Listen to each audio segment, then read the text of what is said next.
Doctor, treatment से तो मैं ठीक हो गया था, फिर वही प्रॉब्लम क्यों वापस आ गई?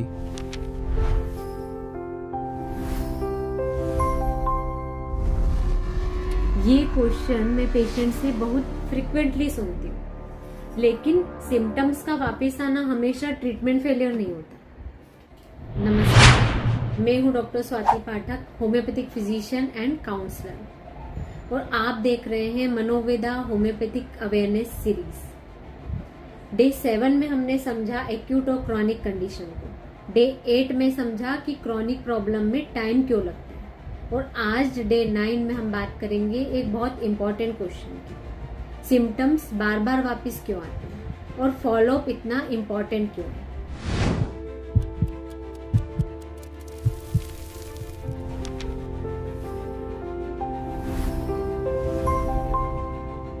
सिम्टम्स वापस आने के कई रीजंस हो सकते हैं। कंडीशन नेचुरली फ्लक्चुएट कर सकती है, ट्रिगर अभी भी प्रेजेंट हो सकता है, स्लिप, स्ट्रेस या लाइफस्टाइल का अफेक्ट कंटिन्यू हो सकता है, ट्रीटमेंट प्रीमेच्योरली स्टॉप हो सकता है, और कभी कभी जो प्रॉब्लम वापस आई है वो एक न्यू एपिसोड भी हो सकता है।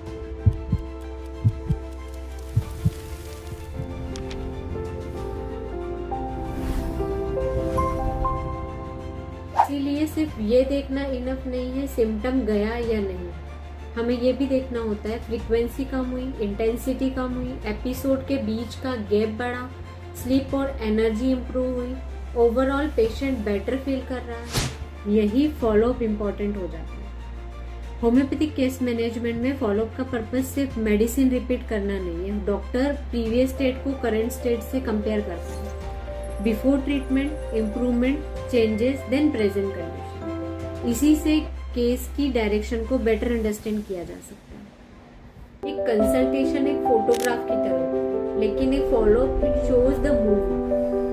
एक इम्पॉर्टेंट क्लैरिफिकेशन, हर रीऑकरेंस को सेपरेशन करना साइंटिफिकली करेक्ट नहीं है, और हर सिम्टम्स का रिटर्न ट्रीटमेंट फेलियर भी नहीं होता। रीऑकरेंस को समझने के लिए प्रॉपर असेसमेंट जरूरी है।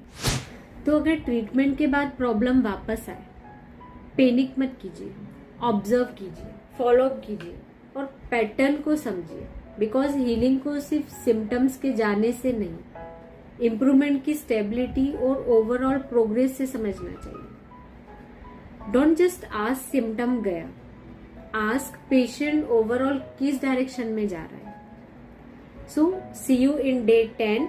तब तक के लिए stay healthy and keep smiling. Thank you.